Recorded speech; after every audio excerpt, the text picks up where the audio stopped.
할렐루야. 네, 반갑습니다. 날씨가 참 선선해졌죠. 때가 되니 날씨도 이렇게 선선해집니다. 그러나 우리가 정말 우리의 그 재앙과 재해로 인해서 오늘 저희 모든 계절이 정말 그 계절이 헷갈리는 게 아니라 우리는 우리의 죄에 속한 재앙 속에 우리가 이제 살아가고 있는 겁니다. 하나님께서는 이런 계절을 이렇게 여름이면 여름, 가을이면 가을을 뚜렷하게 주셨는데 우리가 이것을 흐릿하게 만드는 거죠. 하여간 그래도 하나님께서는 때가 되네 찬바람을 주셨으니 하나님께 모든 영광을 돌리시기 바랍니다. 아멘. 자, 오늘 여러분들이 안 나오신 분들도 이제 계시는데 사실 그래요. 뭐냐면 제가 제일 안타까운 문제가 어떤 문제냐면 우리가 육신의 그 틀을 벗어나지 못하는 것. 참으로 이게 제일 이제 안타까운 장면인데 우리는 이 세상 속에 속해 있어서 육신에 매여 있어가지고 예수 그리스도께서 매여 있는 육신에 매여 있는 것을 구원해 주시러 오셨는데 그것을 알아듣지 못한다는 것은 참으로 슬픈 일이죠. 오늘 아침에 두 사람이 와서 안수기도를 해줬는데 뭐 다음 주에 온다고 하니까 뭐 올는지는 뭐 하나님께서 하실 일인 줄 믿습니다. 자, 그런데 우리가 참으로 이게 이제 오늘 에레미야 선지자를 통해서 이스라엘 민족에게 하나님을 알고 깨달아라. 수누이 누차 얘기를 했는데도 불구하고 우리가 지금 이렇게 못 알아듣는 사람과 또 대등소이해요. 못 알아듣는다는 거죠. 그런데 우리는 여기 계신 분들은 하나님 말씀을 잘 알아들으시는 분들도 믿습니다. 아멘. 자, 우리 오늘 제목은 썩어버린 열매라는 제목을 가지고 은혜 나누기를 원합니다. 우리가 농사를 다 지어봤을 거예요. 이 농사꾼들은 수확을 거두고 가장 좋은 열매를 이제 맺기를 원하고 많은 수확을 거두기를 원하고 또 그리고 한 해 농사를 지면 가장 좋은 열매를 이제 남겨놓죠. 그 이유는 무엇입니까? 좋은 종자를 쓰려고. 그죠? 좋은 종자를 쓰면 종자가 좋아야 열매도 좋은 열매를 맺죠. 그래서 내년 농사를 준비를 합니다. 그런데 우리가 이렇게 농번기가 시작될 무렵이 되면 이제 그 씨를 이제 뿌립니다. 그런데 뿌리려고 하는데 그 열매가 좋은 남겨놓은 종자 열매가 썩었다면 어떻게 될 거예요? 예전에 우리 아버지가 농사를 짓는데 제가 생각해도 농사를 되게 못 졌던 것 같아요. 게을러. 왜 그러냐면, 이게 종자를 잘 구분해 놨다가, 내년에 이 활동을 이렇게 해야 되는데, 대충 어디 그냥 뒀다가, 그러다 보니까 쥐가 와서 먹고, 이렇게 해서, 그러니까 급하니까 어떻게 해요? 다른 종자하고 섞어서 나오니까 벼가 어떤 놈은 키도 크고 어떤 놈은 적기도 하고 그런 걸 몇 번 봤던 것 같아요. 이렇게 게으른 농부도 사실 있어요. 그런데 오늘 하나님이 농부가 돼서 이 땅에 첫 씨앗을 뿌렸다고 말씀을 하십니다. 하나님이 천년들 무척 중요시하죠. 왜냐? 그 첫 열매를 씨를 뿌려가지고 많은 소득을 올리려고 하는 것이 이제 우리 농부의 모든 마음이지만 하나님도 그러셨어요. 그랬는데 그 열매, 이 첫 씨앗이 누구입니까? 이스라엘이죠. 이스라엘에 하나님이 첫 열매로 이제 뿌려지게 됩니다. 이제 첫 아들이라고 하죠. 그래서 이스라엘은 이 장자, 첫 아들, 첫 새끼, 소산이 첫 열매를 대단히 중요시 여깁니다. 그래서 야곱이 장자권 문제, 이런 문제도 성경에 나오는 이유도 그렇고 이 장자권의 축복이라는 것이 하나님의 영광이었어요. 그런데 왜 그 첫 소산을 그렇게 중요시 여겼을까요? 이 첫 소산의 유래가 있습니다. 이 출애굽 시대로 이제 거쳐서 올라가야 돼요.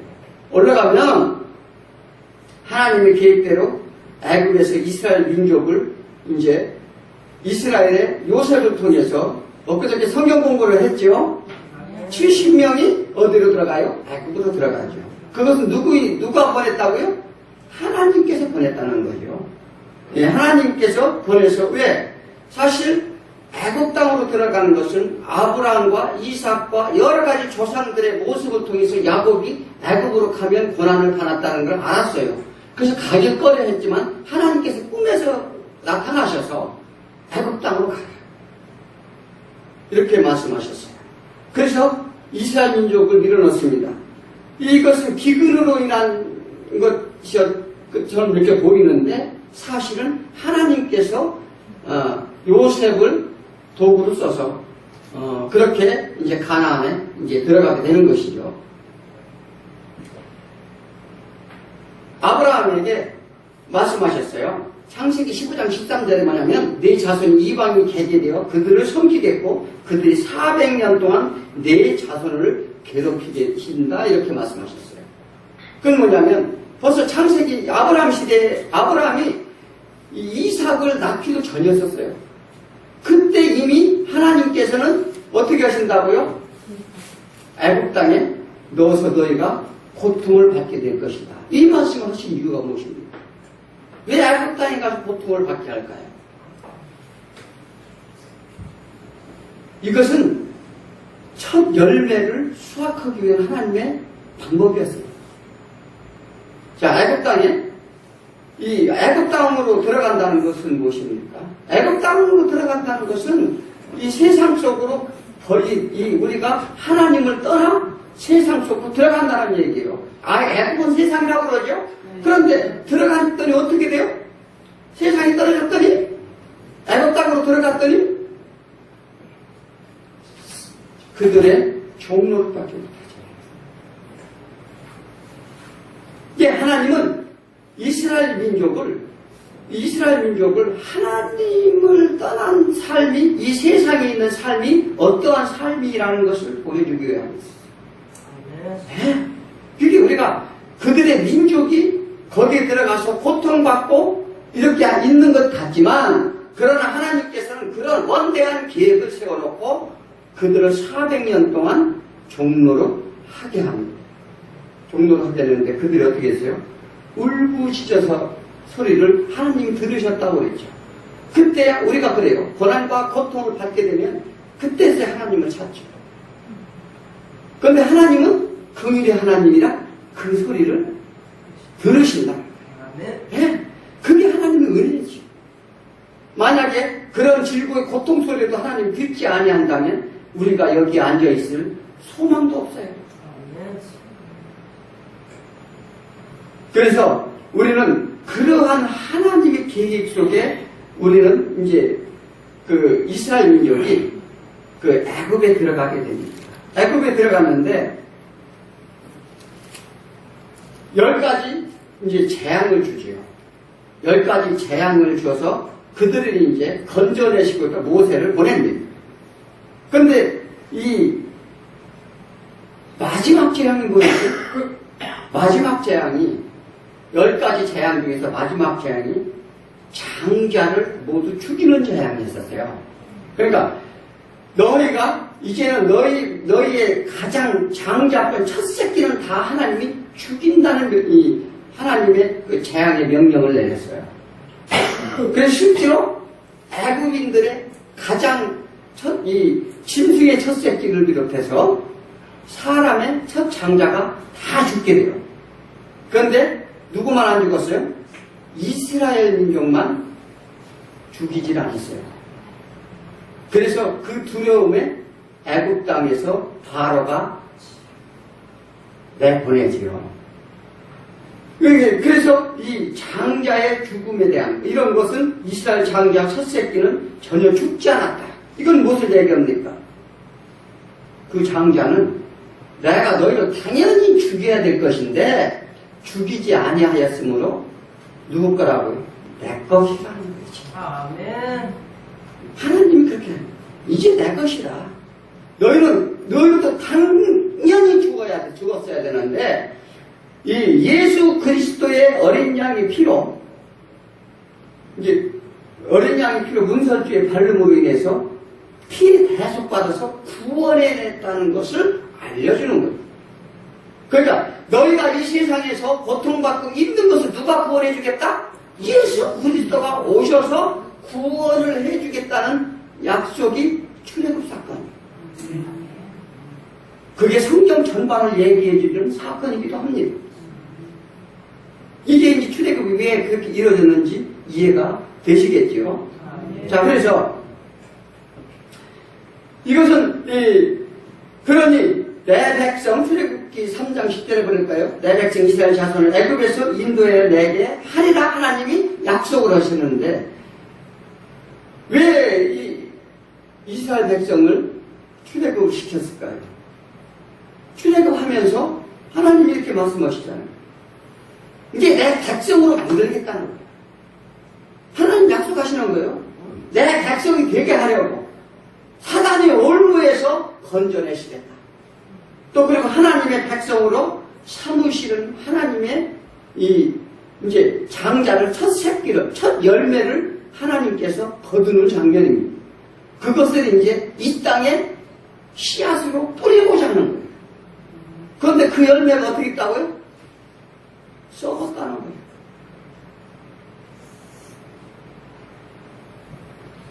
이제 그들이 울부짖는 소리를 들으시고 백성을 삼아 인도에 내시겠다 하나님이 말씀하셨고 이는 이스라엘 백성들이 하나님이 첫 열매가 됨을 말씀하십니다. 그러므로 이스라엘 백성들이 장자와 첫 새끼는 하나님의 것이 된다는 것을 그들은 이제 늘 인식하게 만들었어요.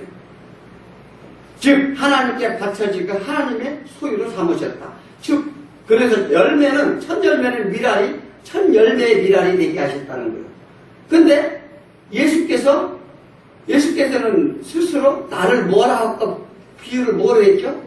저자식으로 비유했어요. 내가 무엇으로 비유할까?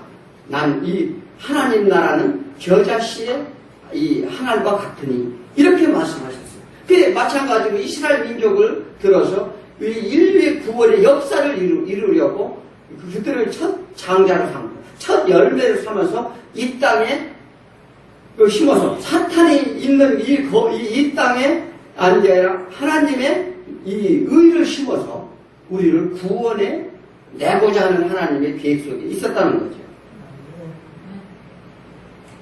이 첫 열매로 이렇게 택함을 받았다는 건 영광이죠. 하나님의 지극하신 영광입니다. 2장 3절에 보면 이스라엘은 여호와를 위한 성물 곧 소산 중의 첫 열매이니 그를 삼키는 자는 벌을 받아 재앙이 그들에게 닥치리라. 그러니까 첫 열매인데 내가 선택을 했는데 내가 선택한 백성을 어떻게 하면요? 그를 삼키는 자, 그를 해한다든지 그를 핍박한다든지 그를 어떻게 하려고 하는 대적자들은 내가 그냥 두고 보지 않겠다. 얼마나 하나님이 이게 있죠. 만약에 우리 마찬가지죠. 우리가 어디 나가셔서 우리가 하나님이 택한 백성이에요. 그러니까 이들이 첫 열매가 썩어서 우리 이방인들의 구원이 일어나는 거예요. 쓸 수가 없어. 썩어서. 그래서 너희가 처음 된 자가 나중 내림이 이렇게 말씀하셨어요. 그리고 우리는 하나님이 택하셨어요. 택하심을 받았는데 그래서 우리가 하나님께 예배드리고 하나님 찬송하고 예수 그리스도를 믿고 의지하는데 만약에 누가 우리를 핍박한다든지 우리를 해하려고 한다면 하나님께서 어떻게 하신다고요? 가만두지 않겠다는 거예요. 아멘. 그래서 우리는 그게 권세라는 거예요. 아멘. 왜? 하나님의 아들이 되면 권세를 보여받는 거예요. 이 상속권자라는 거예요. 우리는 분명히 이런 걸 아셔야 돼요. 그러니까 뭐냐면 아들로 양자를 삼았다는 것은 이 양자라는 것은 모든 권리를 이양받았어요. 이양받았으므로 우리는 상속권자이므로 하나님의 권세를 위임받은 자라는 거예요. 아멘. 우리가 현재 여기 살면서 아무런 힘이 없다고, 아무런 능력이 없다고 그런 게 아니에요. 아멘. 그것은 우리는 그들한테 핍박을 받을지라도 하나님께서는 반드시 신원의 때가 온다. 하나님은 어떻게 뭐라고요? 의와 심판과 구원의 하나님이에요. 그걸 반드시 아셔야 돼요. 우리 신앙생활이 그래서 자부심과 자긍심을 갖고 해야 돼요. 아멘. 그래서 실제로 성경에서는 구약에서 악의 도구로 많이 쓰여집니다. 블레셋이나 아수르나 이런 바벨론이나 로마나 이런 이 악의 도구로 쓰임을 받지만 그들이 어떻게 됐어요? 하나님께 다 심판과 멸망의 대상이 됐어요. 그래서 세상은 악이 득세하는 것 같아요. 그렇잖아요? 우리가 보면 이 선인을 보면 맨날 당하기만 해요. 저 왼수는 저 귀신도 안 잡아가나? 죽지도 않나? 우리가 그러죠. 그런데요, 예수 그리스도는 이사야서 61장에 보면 은혜의 해와 신원의 때를 위해서 왔다, 오신다 이렇게 예언하고 있어요. 그 뭐냐면 은혜의 때는 어딥니까? 뭐냐면 지금 은혜의 시대예요. 은혜의 시대라는 것은 뭐냐면 이 하나님의 긍휼과 자비를 베풀어서 우리가 구원을 일어날 수 있는 회개를 일으키는 때란 말이에요. 그런데 신원의 때는 언제예요? 지금은 예수 그리스도는 초림을 하시고 지금 하늘나라에 가셨죠. 가셨는데 이제 다시 오신다는 약속을 했어요. 재림을 하실 때는 신원의 때라는 거예요. 뭐냐면 심판의 때라는 거예요. 정확하게 우리가 사단을 완전히 물리치시겠는 분이 오신다는 거예요. 우리는 이러한 것을 반드시 믿고 소망을 갖고 끝까지 믿음을 지켜야 될 줄 믿습니다. 그래서 이스라엘 민족이 여호와의 성물이 되었다는 거예요. 성물이라는 것은 뭐냐면 하나님이 쓰고자 하는 그릇이 되었다는 거예요. 도구가 되었다는 것입니다. 그런데 그 도구를 뭐로 쓰려고요? 열매를 쓰려고 했다는 거예요. 그런데 열매가 썩어버렸다는 거예요. 썩었다는 건 무슨 얘기입니까? 하나님을 외면하고 떠났다는 거예요. 오늘 13절을 한번 읽어볼까요? 내 백성이 두 가지 악을 행하였나니 곧 그들이 생수히 근원된 나를 버린 것과 스스로 웅덩이를 판 것인데 그것은 그물을 가두지 못한 터진 웅덩이들이니. 첫째는 생수의 근원은 하나님을 버렸다는 거예요. 생수의 근원은 무엇입니까? 이제 유다가 예레미야 선지자 때는 예레미야 선지자 초기 때는 요시아 왕이 있었어요. 그 요시아 왕은 이 우상들을 다 타파하고 이 성전을 거룩하게 하고 백성들을 잘 다스렸어요. 다 다스려서 나라가 그래도 평온하게 잘 가고 있었는데 그가 애굽 왕 느고와 무기또 전쟁을 합니다. 그 전쟁 때문에 사망하게 돼요. 그 왕이 요시아 왕이 사망을 하자 후대 왕들이 정치를 제대로 하는 게 아니라 하나님을 떠나게 돼요. 그리고 우상을 섬기고 모든 행음과 악행을 저지르게 됩니다. 그래서 나라는 쇠퇴의 길로 치닫고 있을 때 예레미야 선지자한테 하나님 오셔서 말씀을 하시는 거예요. 어떻게 한다고요? 너 열매가 썩어서 내가 심판하겠다. 이게 뭐냐면 이 생수의 근원인 하나님을 떠났다는 거예요. 하나님을 버렸다는 거예요. 두 번째는 뭐예요? 터진 웅덩이를 팠다는 거예요. 터진 웅덩이가 뭐예요? 우리가 예전에 밑 빠진 독에다가 물 붓는 설화도 있었죠.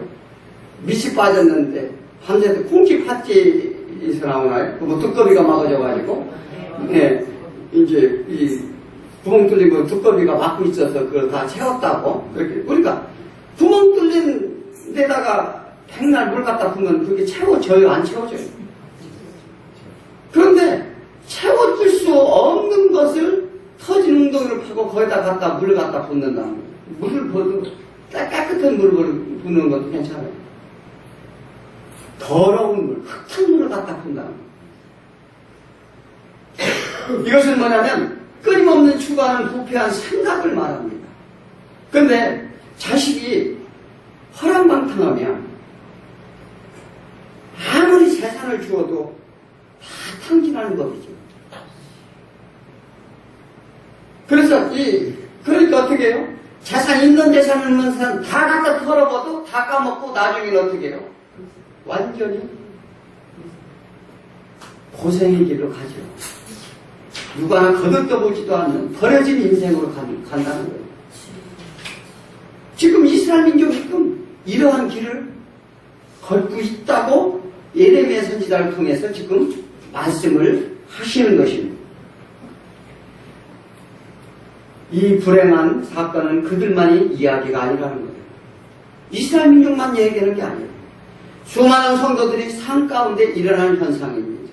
엊그저께 금요 철야 때 말씀드렸지만 우리 종말의 때를 4번을 했어요. 금요 철야 때 오시면 종말 때를 계속합니다. 이게 상당히 중요한 얘기를 많이 하는데 이제 지난주에 환란의 때를 얘기했어요. 자, 환란의 때인데 우리가 환란의 때를 우리 집사님이나 이렇게 신앙생활을 이 환란의 때를 면하는 방법이 있어요. 하나님이 그 길을 다 알려주십니다. 그래서 다음 주에 오시면 우리가 어떻게 하면 최고의 마지막 환란의 때를 벗어날 수 있는지, 우리가 휴거는 일어나야 되는지 휴거가 뭔지를 가르쳐 드릴 것입니다. 아멘. 성경을 통해서 이것을 우리가 가식적으로 뭐 재림 예수파 이런 데서 주장하는 거, 또 그 다음에 휴거를 종말로 주장. 데살로니가 교회에서 주장하는 그 종말론이 무엇인지에 대해서 상세히 아시게 될 것입니다. 우리는요, 이 하나님을 아는 지식이 있어야 되고, 하나님을 정확하게 알아야 우리 신앙생활 힘있게 나가는 거예요. 제가 계속적으로 이 축복에 무슨 복을 준다 이런 얘기를 않는 이유가, 왜냐하면 복을 받는 조건을 우리 성도들이 만들어야 됩니다. 네, 그렇기 때문에 우리가 먼저 하나님 말씀을 제대로 듣고 성장을 해야 당연히 하나님이 주시는 신령한 복과 함께 우리는 이 세상에서 정말 근심 걱정이 두려움 없이 우리는 살아갈 수 있다는 것입니다. 사도 바울은 우리에게 열매를 맺으라고 그러죠. 성령의 열매를 맺으라고 합니다. 이 갈라디아서 5장 22절 성령의 열매를 말씀으로 사랑하시라고 화평과 오래 참음과 자비의 양성과 충성과 온유와 절제니, 우리는 이러한 열매를 육체의 열매를 맺지 말고 무슨 열매요? 영원한 열매, 성령의 열매를 맺으라고 그렇게 말해요. 그래서 예수님도 열매 없는 나무는 어떻게 하냐고 찍어내서 불사르겠다 말씀하셨어요. 그러면 오늘 본문을 통해 기여하시는 첫 열매가 가정하고 무익한 썩은 열매가 왜 어떻게 되었는지, 그들이 썩은 열매가 된 이유가 무엇인지를 알아보도록 하겠습니다. 첫째는 생명의 근원인 벗어났기 때문이라 이렇게 말씀하십니다. 이 하나님을 떠났기 때문에 그렇다는 거죠. 그들이 울부짖을 때, 괴로움을 당하여 견디기 어려울 때 고통이 들고 하나님이 첫 열매를 삼았습니다. 그 갇힌 곳에서 구원해냅니다. 마찬가지죠. 우리는 하나님의 놀라운 은혜 가운데 그러한 은총을 입었어요. 그리고 우리가 힘들 때 울고 불고 참 어려울 때 하나님 앞에 나와서 기도하고 했더니 하나님 그걸 구해주셨어요. 이스라엘 민족도 마찬가지죠. 그런데 이들이 먹고 살만하니까, 무언가 조금 안정되니까 하는 생각이 뭐예요? 다 헛된 생각만 하고 있더라. 과거를 잊어버립니다. 그래서 그 열매가 싹시하고 풍성이기 위해서는 수분과 영양분을 늘 공급을 해야 되는데, 그 얘기는 뭐냐면 하나님을 늘 생각하고 하나님은 곁을 떠나지 말아야 되는데, 붙어 있어야 되는데, 그들은 붙어 있지 않고 떨어졌다는 거예요.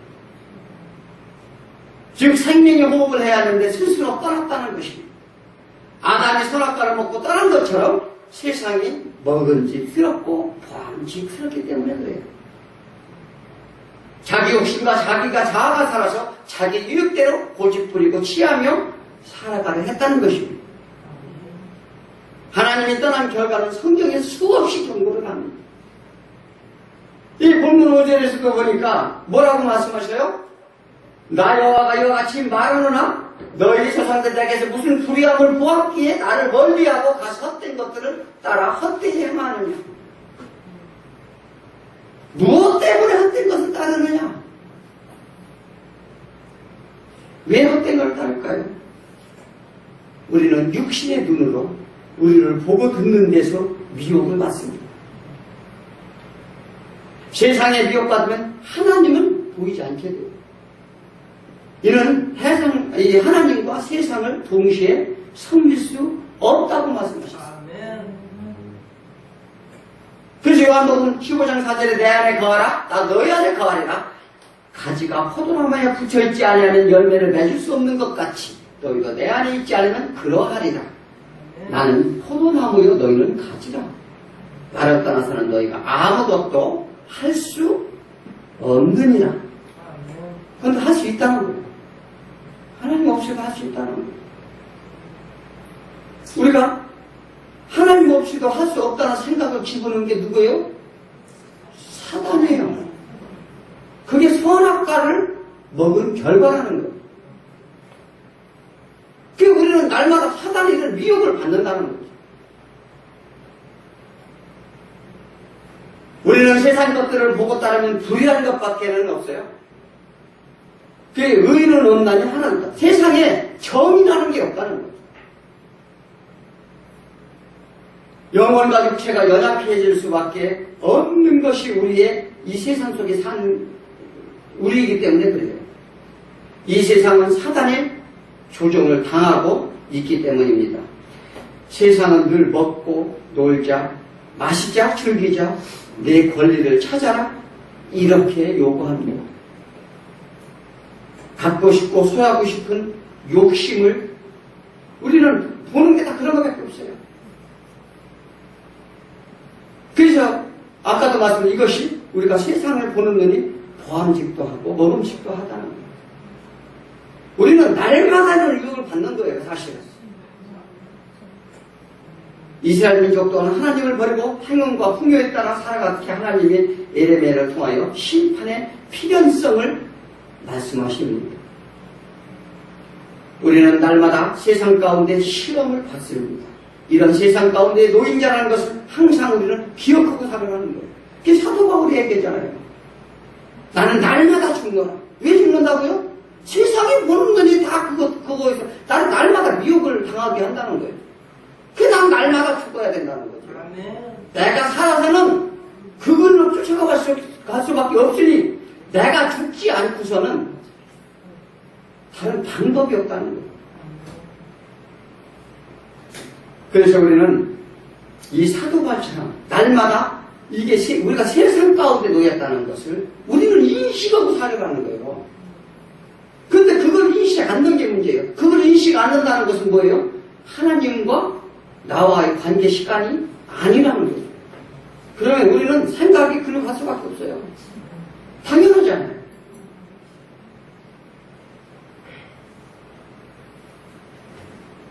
그래서 오늘 그러면서 6절은 그러죠. 우리는 애굽 땅에 인도하여 내시고 강이고 사막과 구덩이 땅을 건조하고 사망이 그러니 딱 사람이 그것으로 다니지 아니하는 땅, 그 사람이 거주하지 아니하는 땅 우리가 통과하게 하시며 여호와께 어디 계시냐고 말하지 않은 이 무슨 얘기냐면 출애굽을 시켰을 때 그 백성들이 그러한 그 광야의 땅을 하나님이 그런 데를 지나와도 사람이 살 수 없는 땅 구덩이 험한 땅 돌발 길을 걸어왔어도 그들의 하나님께 어떻게 했어요? 어디 계시느냐고까지는 말하지 않았다는 거예요.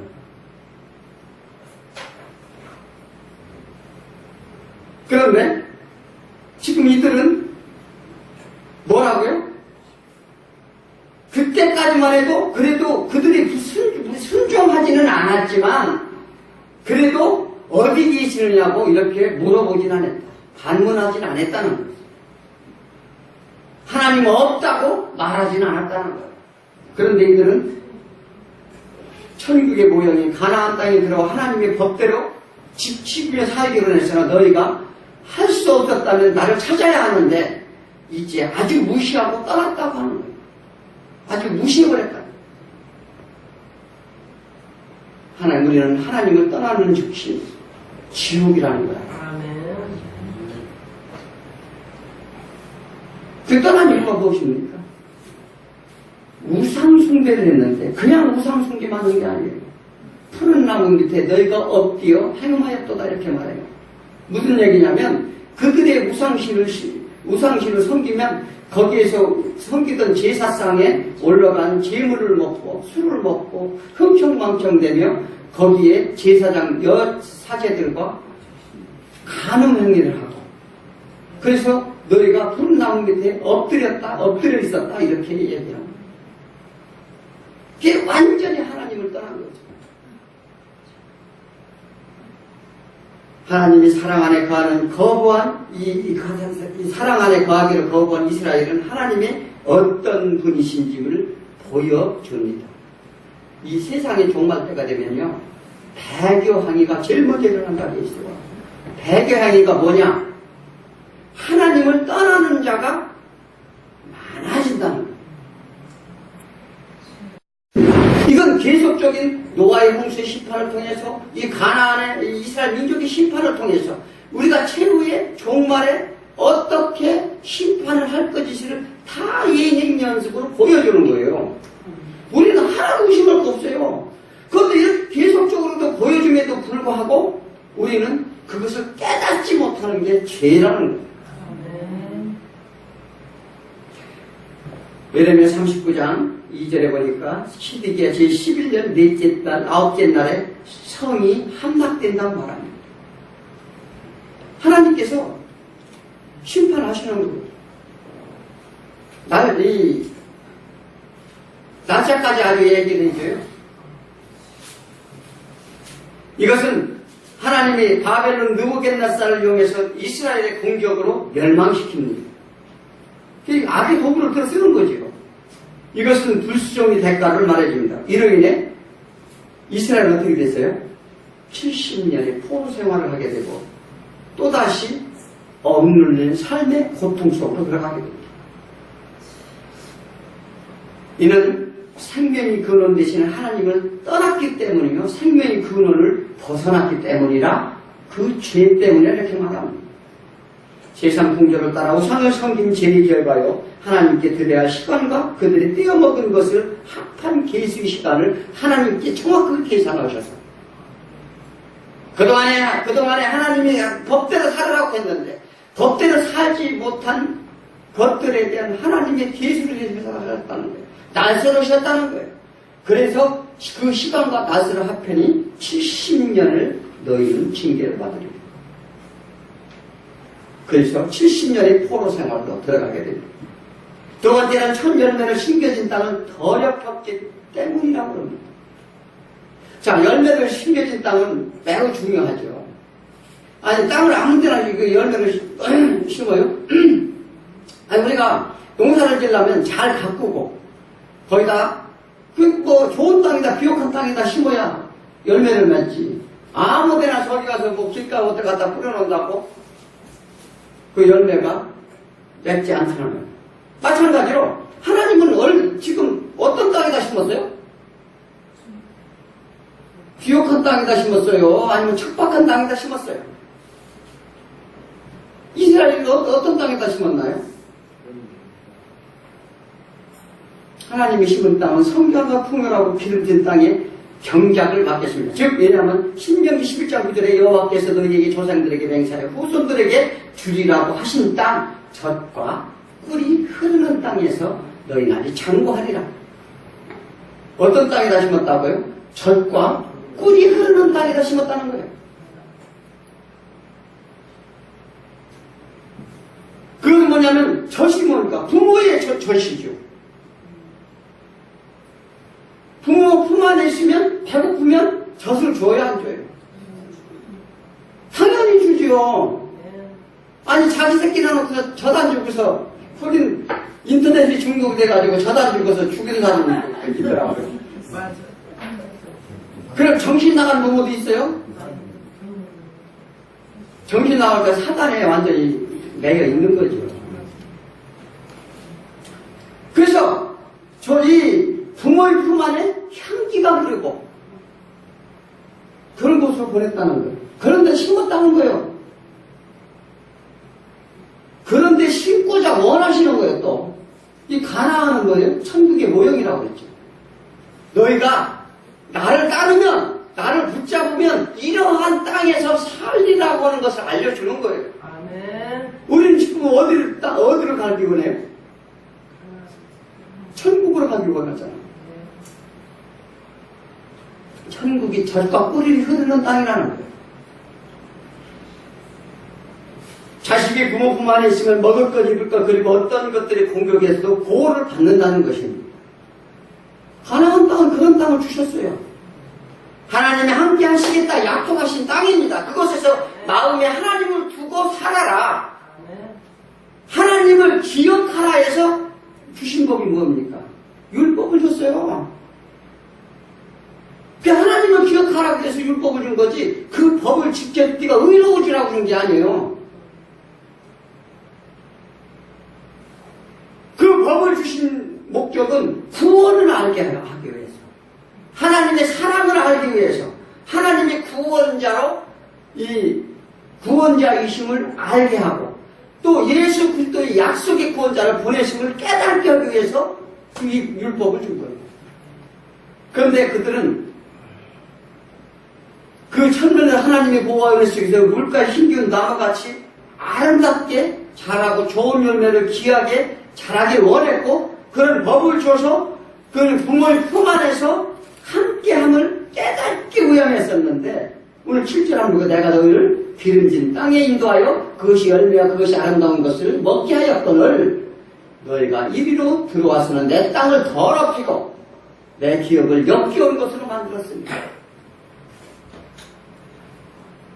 무엇 때문에 더러워졌나요? 우리가요 뭐냐면 우상숭배를 이게 하면은 하나님께 이게 종교의 타락이 이 심판의 근원이 돼요. 이 세상의 이 다른 타락보다 종교의 타락이 제일 제1의 죄가 돼요. 그럼 지금 우리가 서 있는 땅은 무슨 땅이에요? 젖과 꿀이 흐르는 땅인가요? 아니면은 척박한 땅인가요? 자, 우리는 이런 게 있어요. 우리가 율법대로 하면 이 땅은 버려진 땅이에요. 율법대로 하면. 그런데 이 예수 그리스도의 법대로 새로운 우리의 마음에 새겨진 법대로 하면 뭐냐고요? 거룩한 땅이 된다는 거예요. 그걸 알아야 돼요. 거룩한 백성이요, 내 안에 하나님이 있으면 거룩한 땅이 되고 거룩한 곳이 되고 거룩한 성전이 돼요. 그런데 내 안에 하나님이 없으면 더러워진 땅이 되고 악한 곳이 되고 버려지는 땅이 된다는 것입니다. 내 안에 또 다른 우상을 섬기면 어떻게 더러워지는 거예요. 그래서 우리가 내가 죄가 계속 쌓이고 있는 곳이냐 그렇지 않은 곳이냐, 하나님은요 그들을 깨끗한 땅으로 오염되지 않은 땅으로 만들려고 했어요. 그래서 가나안 7족속을 다 진멸하라 했던 거예요. 그들의 우상, 관습, 습관, 문화 이런 것들을요 전부 다 없애서 그들을 완전히 수장시켜서 거룩한 백성들이 첫 열매를 깨끗한 땅에다가 깔끔하게 심어서 작은 열매를 가서 참 먹음직한 그 복숭아를 생명 과실을, 나무 과실을 열게 해서 그렇게 살기를 원했어요. 살라고 그렇게 원했어요. 그런데 그들은요, 오염시켰다는 게 땅을. 어떻게 해요? 이 땅은 뭐예요? 땅은 우리의 마음이에요. 그래서 우리 마음을 청결케 하고 깨끗이 씻으며 기름진 말씀으로 우리는 갈아 엎어야 된다. 기름진 땅으로 만들어야 돼요.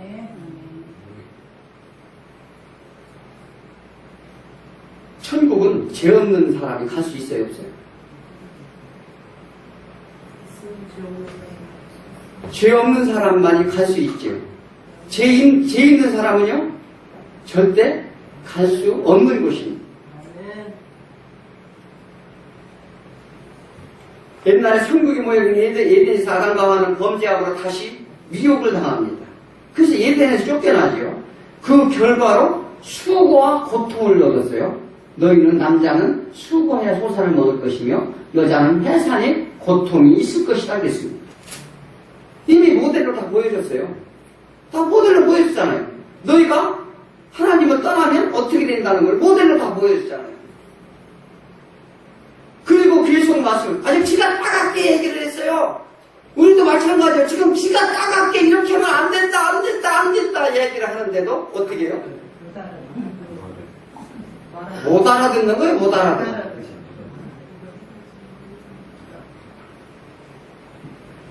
이스라엘은 더 혹독한 징계를 받습니다. 그 이유는 하나님을 알게 하는 법을 그들에게 주었기 때문에요. 우리가 법을 써온 것은 뭐냐면 우리가 하나님 아는 이렇게 성경의 말씀을 듣고 들었는데도 불구하고 모르겠다? 모른다? 이런다면은요, 더 큰 문제가 야기게 된다는 거예요. 그걸 하셔야 돼요. 차라리, 못 들었어요. 이러면 변명거리라도 돼요. 그잖아. 그런데 실컷 들어놓고, 금시초 오는데요? 이렇게 다 말할 수 없잖아요.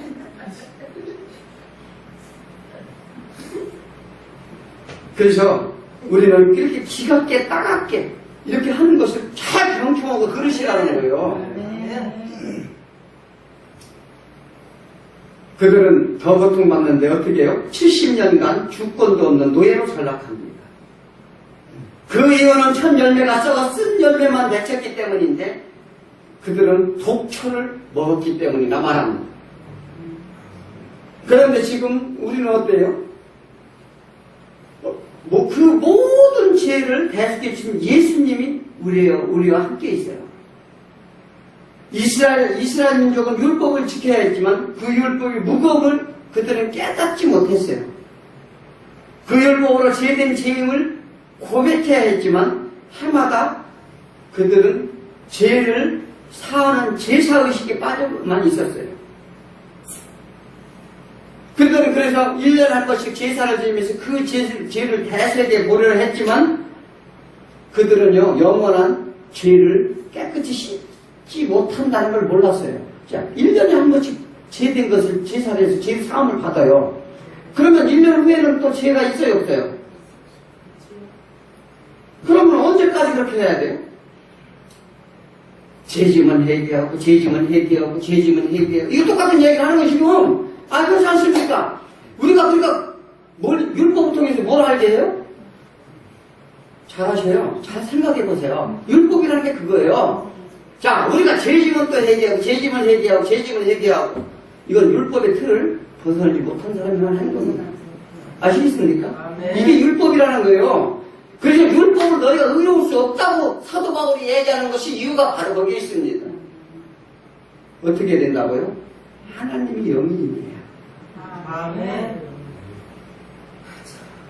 그래서 중요한 문제예요.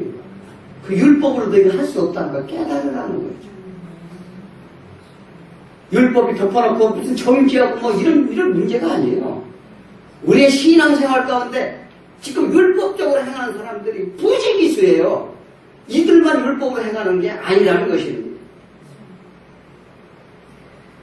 그것은 로마서에 이제 율법과 복음에 대해서 제가 그거 이제 이 종말이 끝나면 그걸 할 거예요. 그래서 정확하게 하셔야 돼.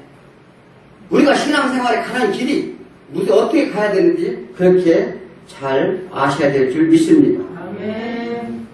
그런데 예수님 오셔서 그 죄를 단번에 해결해 주셨어요. 우리가 할 수 없는 것이요. 그걸 우리는 믿는 거지요. 아멘. 그것이 우리의 살 길이라는 것입니다. 마지막으로 독 있는 물로 흡수했기 때문이라 말합니다. 기름진 땅, 거름을 많이 줄고 피를 많이 줄고 아무리 땅이 좋아도요, 먹는 물이 중금속이나 독성 있는 물을 먹으면 어떻게 돼요? 그 나무는 병이 들고 죽지요. 병든 나무는 좋은 열매를 맺을 수 있나요, 없나요? 그렇게 절대 좋은 열매를 맺을 수가 없어요. 그리고 오늘 13절에 그 얘기를 하는 거예요. 어떻게 해요? 터진 웅덩이, 또 그 다음에 생수의 근원을 버렸다는 거죠. 이 시온의 물로 너희들 채웠다 이렇게 말합니다. 이 시온은 애굽을 얘기하는데 애굽은 나일 강물이 흘러요. 그 시온의 물은 어떻게 해요? 그 물은 흙탕물 흘러내려요. 홍수가 지면 그 물로 채우려 한다는 거예요. 더러운 흙탕물로 우리의 심령이 더러운 걸로 채우려 한다는 것, 그렇게 얘기를 하는 거죠. 그렇기 때문에 멸망시킬 수밖에 없다는 거예요. 그리고 애굽의 우상 숭배 행위를, 그런 각종의 악한 습관을, 그런 것들로 너희들이 채우려 한다는 거죠. 그걸 채우고 보내는 거예요. 그게 터진 웅덩이라는 거예요. 이들은요, 이스라엘은 애굽을 의지했어요. 왜? 그들은 나라가 형편없어지니까 힘이 없어졌어요. 그렇게 애굽이 강한 군대와, 그러니까 조금 있다니까 아수르가 일어나네?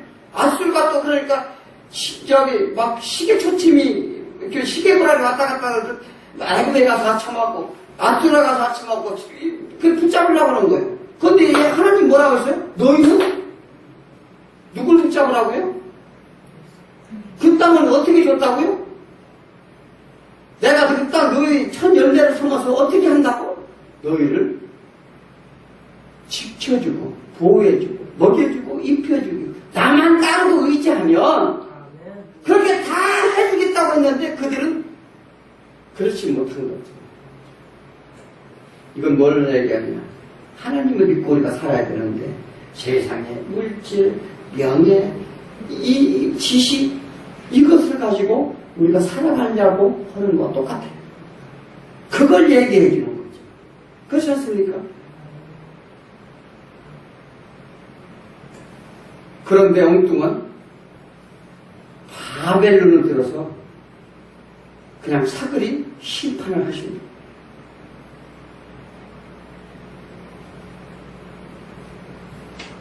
18절에 네 18절에 보면 그런 얘기, 네 악이 너를 징계하겠고 네 반역이 너를 책망할 것이다.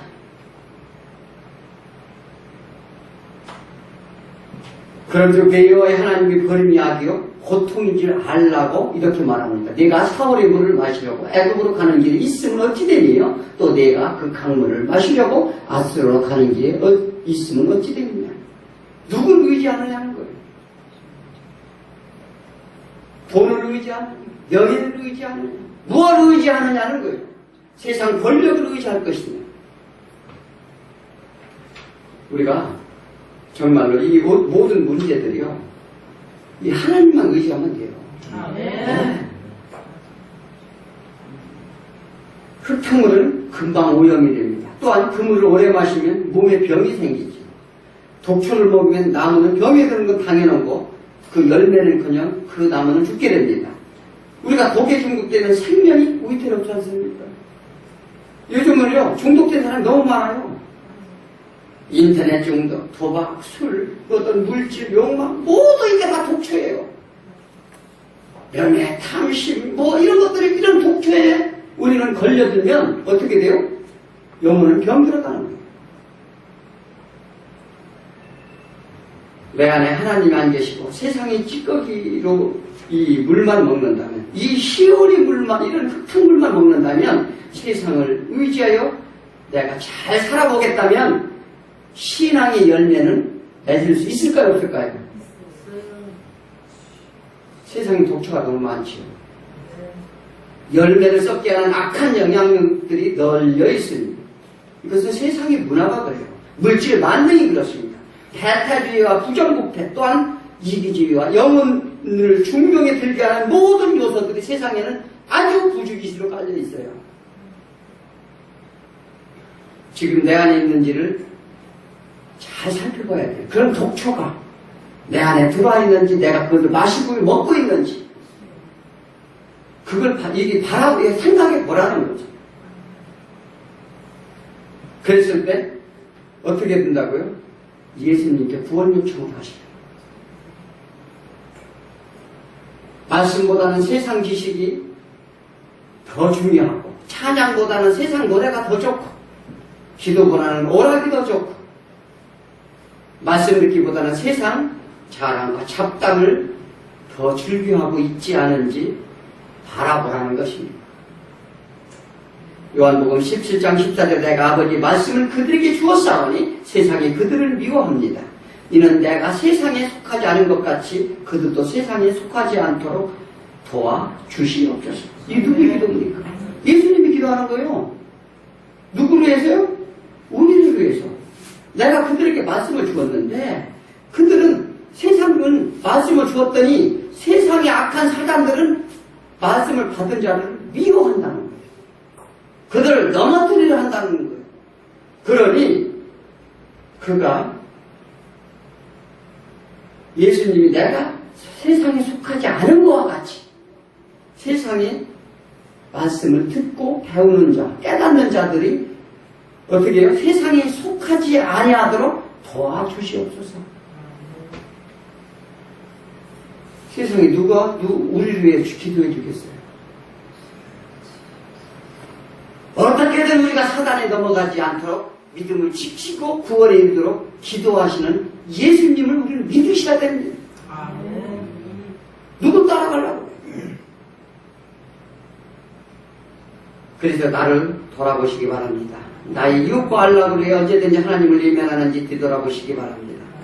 그래서 오늘 이스라엘 생명이 끊으신 하나님을 떠나고 자신의 신긴 땅을 더럽히고 영적 생명 위협할 악한 습관이 독초를 먹고 있지 않는지, 이로 인해 썩은 열매로 맺는지를 우리는 잘 찾아보고 교훈을 받으셔서 우리는 택하신 족속이요 왕같은 제사장이요 거룩한 나라요 그의 소유가 된 백성임을 믿으시기 바랍니다. 기도하겠습니다.